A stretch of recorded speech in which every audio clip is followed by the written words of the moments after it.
Bienvenue sur Focus Économie, votre émission économique. Toujours ravi de vous retrouver pour un nouveau numéro. Dans une économie de marché, les prix des biens et des services peuvent varier.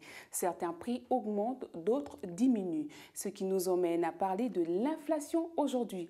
Alors, on parle d'inflation lorsqu'il y a une hausse généralisée des prix et non pas seulement de certains produits. Qu'est-ce que l'inflation et quelles sont les causes de l'inflation? Nous en parlons dans un court instant.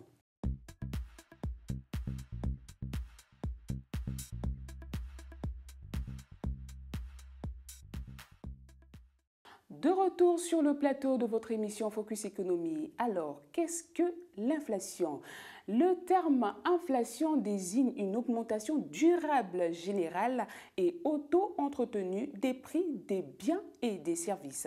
L'inflation est aussi caractérisée par l'accroissement de la circulation de la monnaie, masse monétaire. Le taux d'inflation est généralement mesuré à partir de l'indice des prix à la consommation, en abrégé IPC.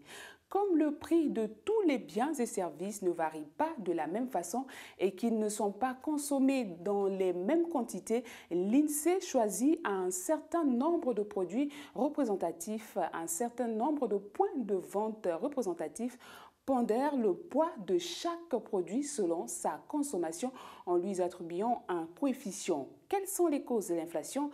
La réponse dans une poignée de secondes.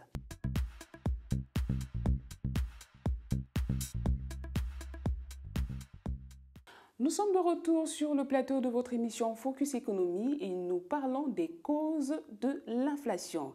Il existe diverses théories et explications à la hausse des prix. Premièrement, l'inflation par la demande. Cette explication est celle des économistes de l'école keynésienne. Cette inflation est due à un excès de demande par rapport à l'offre. Afin de rétablir l'équilibre des prix cela augmente le nombre d'offreurs et diminue le nombre de demandeurs. Deuxièmement, l'inflation par les coûts. Dans ce cadre, le prix d'un produit peut augmenter parce que son coût de fabrication augmente ou parce que les produits qui le composent augmentent. L'augmentation du coût de fabrication provient généralement d'une hausse des salaires.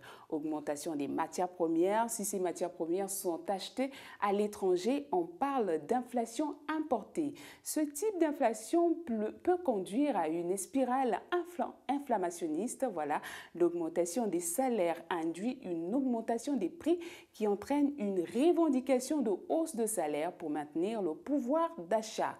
Troisièmement, la théorie monétaire. L'explication ici est celle des théoriciens libéraux, en particulier Milton Friedman.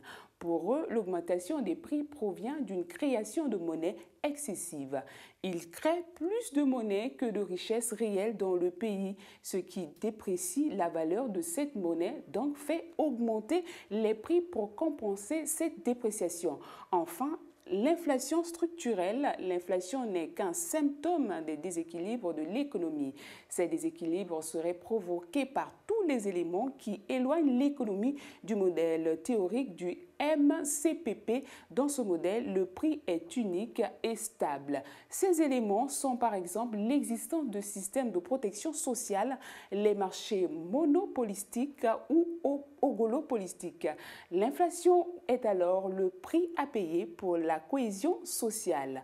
Soulignons toutefois que l'inflation a bien des avantages et des inconvénients. Comme avantage, l'inflation profite aux emprunteurs car elle allège leurs dettes. C'est vrai pour les entreprises comme pour les particuliers. Les entreprises voient leur chiffre d'affaires augmenter. L'inflation masque également la baisse du pouvoir d'achat, ce qui maintient la paix sociale. Comme inconvénient, l'inflation pénalise les épargnants et d'une manière générale toutes les personnes à revenus fixes. L'inflation fait baisser le pouvoir d'achat. L'inflation pénalise également le commerce extérieur en rendant les produits relativement plus chers à l'étranger. Elle entraîne des taux d'intérêt élevés qui n'incitent pas les ménages au crédit à la consommation. Voilà, c'est la fin de votre émission Focus Économie. Nous espérons vous avoir servi. À très bientôt pour un nouveau numéro de votre émission, notre émission Focus Économie. Au revoir.